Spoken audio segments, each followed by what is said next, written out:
everybody. Today I've got a lot to show you. I've been very busy building like crazy. First thing I wanted to show you was my neat little fishing pond, little dock. Check this out. Got me an enchanted bow here that I actually caught in my pond. And it does pretty well because I've been catching things like saddles and name tags, sticks, leather, and every variety of fish. Now, the lily pads are just leftovers from when I did the sugarcane farm, so it's just for decoration. But I built a nice little dock here, and I even put a bed here so I could eat, sleep, and fish. I fished off of this dock for about 2 days, just catching all kinds of items and experience. And I even tried to see if I could fish through the night one night, and it did pretty well. I've got a couple of gates back here to keep the monsters from attacking me. The zombies would wade down it in the water, and they would jump up and down at my feet, and I would just keep on fishing until a skeleton decided to shoot me right over the edge. Yeah, I was being chased around for about 15 minutes. It was pretty fun. Extended my road that way for I have no reason except I wanted to kind of go past the pond. Now, if you remember, the pond here actually extended out closer toward the village, but for future projects, I think this open area here I would like to turn into a trade center. I'm still trying to make plans with villager trading, but since we are in a early snapshot and villager trading is being tweaked, I'm just going to hold off on that project. I still have not built my cactus farm yet. I've been distracted quite a bit in some of my larger projects, such as exploring the local area and mapping it out. Modifying this village. Once again, I wanted to do villager trading, and I wanted to modify all the homes to be a little bit bigger so they could breed a little bit more, but villager breeding has been nerfed. And so I'm waiting to see when 1.8 actually comes out how I want to handle the villagers and villager trading and the villager breeding. I kept coming past this area right here and hearing all kinds of bones rattle. So wouldn't you know, I dig straight in and find another skeleton spawner with a huge dungeon that goes back into a ravine, which is really cool. Got a lot of resources in there already. But I think I have found our mob grinder. I am going to encapsulate this in glass, build a water tower going up, out, and I'm going to have it drop right here in front of me, and then all I got to do is just smack them once with anything. Fishing rod's good, and gain the experience from it. Also, since it's so close to the surface, I can actually attach piston driven a mob grinding facility so that as mobs spawn, they get pushed into the water and then drop right in front of me.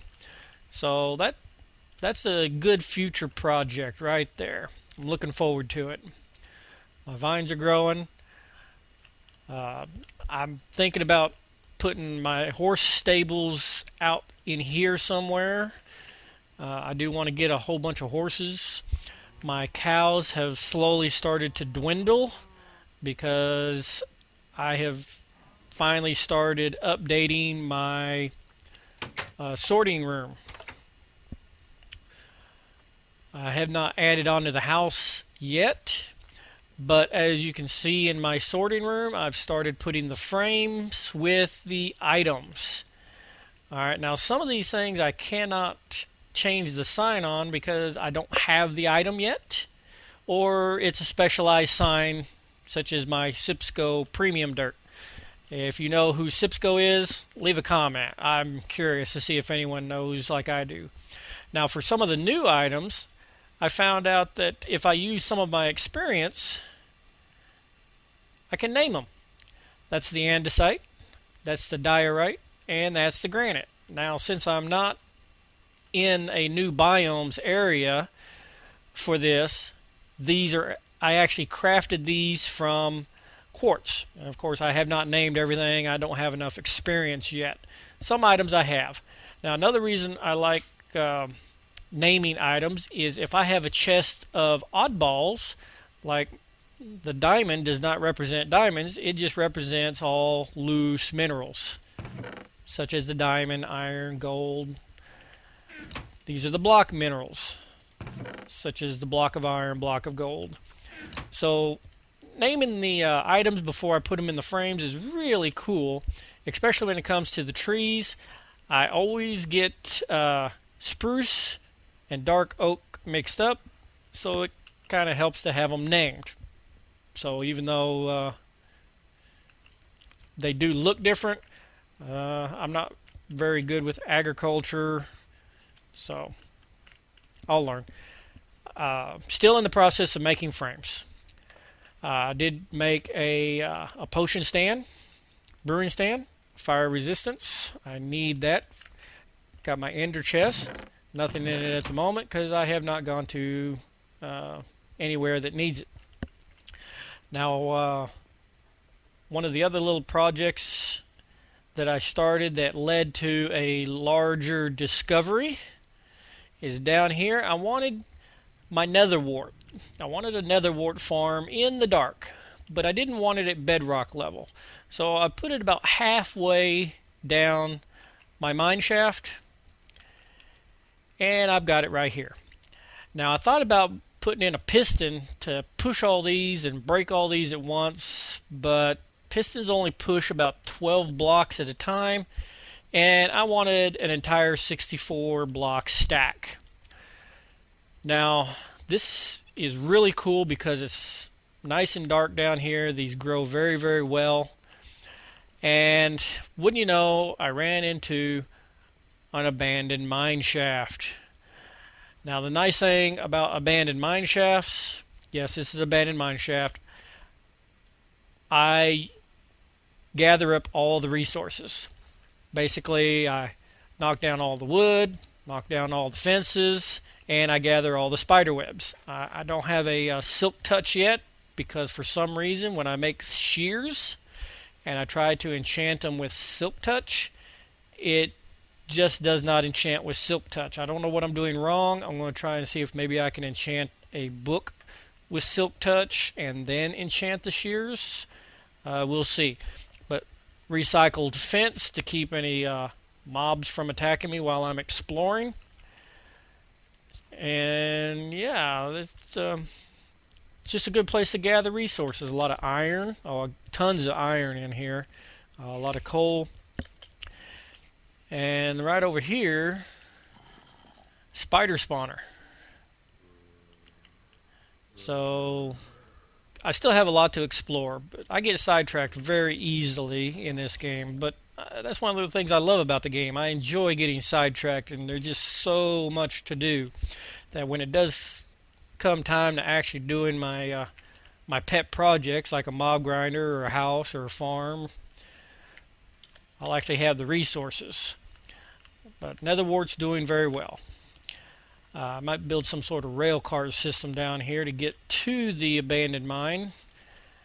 As far as I know, that's the closest one around because I have explored a lot of other caves and just have not found anything. So that's probably going to be my abandoned mine of choice for exploration. Whoop.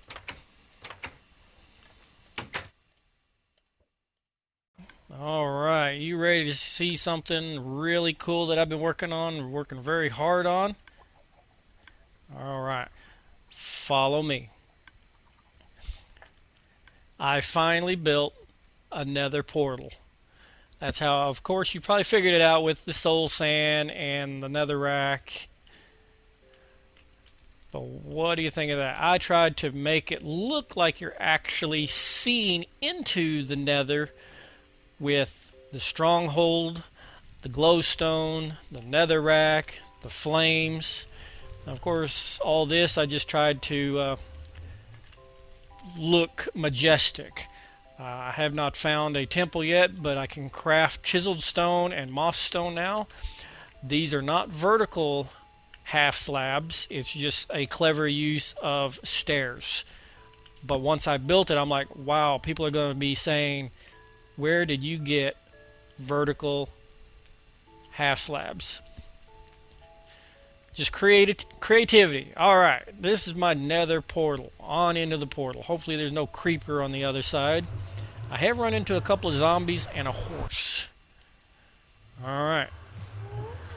4 doors out. Check this out.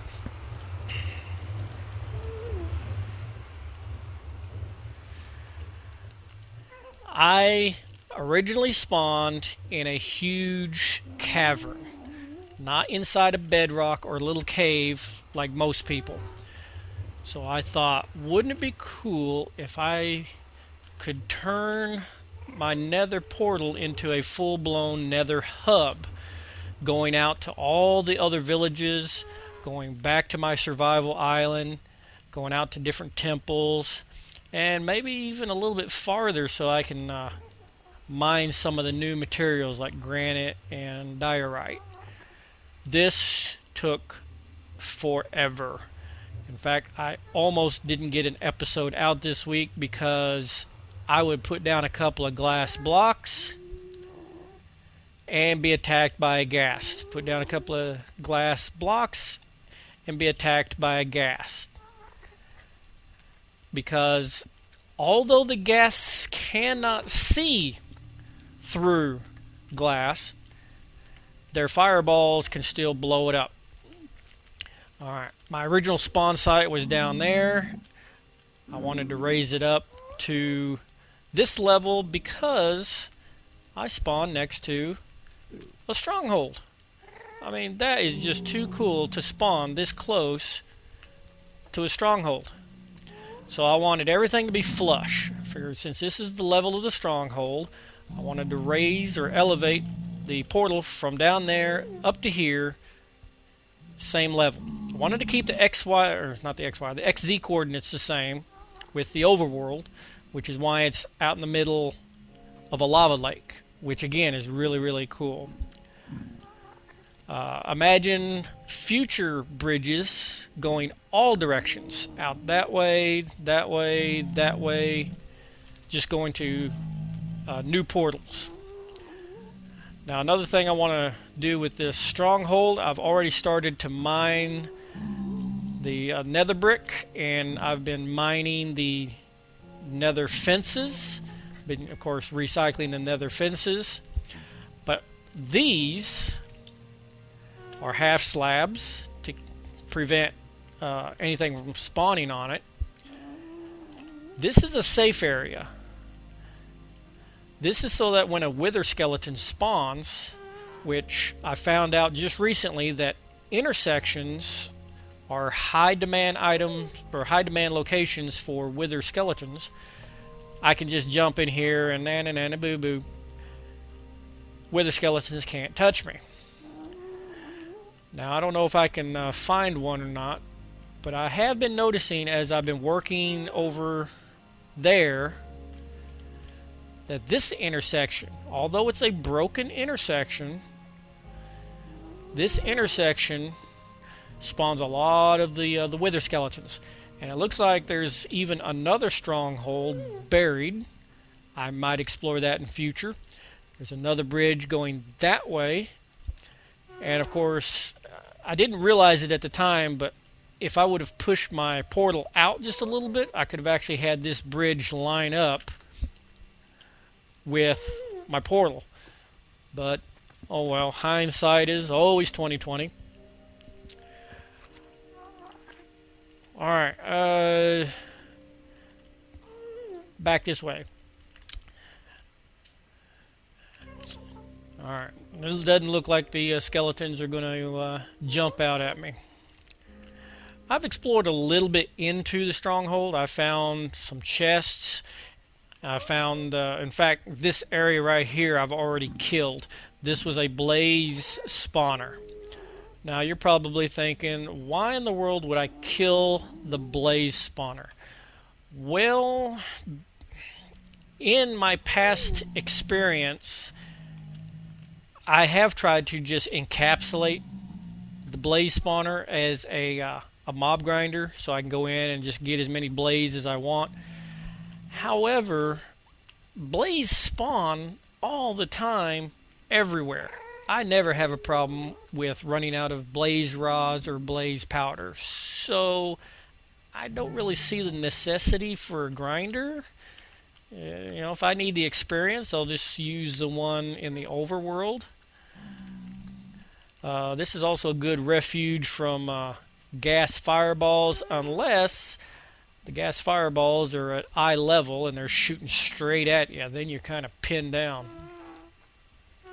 Oh, and I'm out of arrows. I was in the process of mining some flint when I decided I need to record a real quick walkthrough of what I have so far. So I'm opening that up. This was all part of a mountain. I'm going to continue that direction. Okay, I couldn't decide between glowstone or redstone lamps. I'm thinking I want to go with the redstone lamps because when I fight ghasts on this bridge, the glowstone break, redstone don't break. So I wanted to try and keep it glowstone, but that just didn't quite work out. And over here I've got my little resources. Hardened clay, fire resistance, obsidian, so that when I go out and make more portals. And then of course, ender chests, got to have those everywhere. My little lamps. Thought about hanging lamps from the ceiling, and when I mean lamps, I mean hanging some glowstone. But you know what? Because I'm in a cavern, I've got glowstone naturally hanging everywhere. Looks kind of cool. These will eventually open up into doors and walkways. But this is our half slab, so pigmen don't spawn in here. So this is just a very long, tedious process. I had netherrack woven everywhere. The scaffolding was crazy. Now, I kind of messed up on the dome when I went to a website called plots.co.uk. I will leave a link in the description. It's a sphere generator, and it actually shows you layer by layer. I knew the size of the circumference of my circle. That was easy.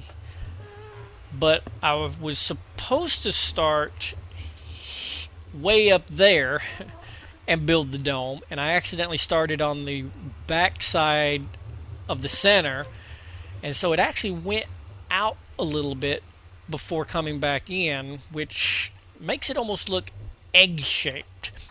Of course, I didn't realize this until I was more than halfway done and thought, yeah, so I'll have an oversized dome. It still doesn't touch the top of the cavern. If I ever get enough beacons, I might put a beacon here in the center and shoot straight up the center. That would be cool. I don't know, just all kinds of ideas running through my head. But let me know what you think of my portal hub. If you build portal hubs yourself, let me know. Send me a picture of your portal hub and how you have things set up, because I'm kind of curious. I like sharing different designs. Pigman.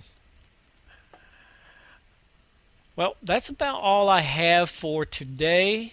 Making lots of progress. Huge work on the Nether Hub, the storage facility. Next time, I might try working on the mob grinder. Oh, someone's knocking. Who knows where they're at? Alright, that's my cue. If you enjoy, please leave a like, leave a comment, subscribe, share this with your friends. Let me know what you think. Thank you very much for watching, and I'll see you all next time.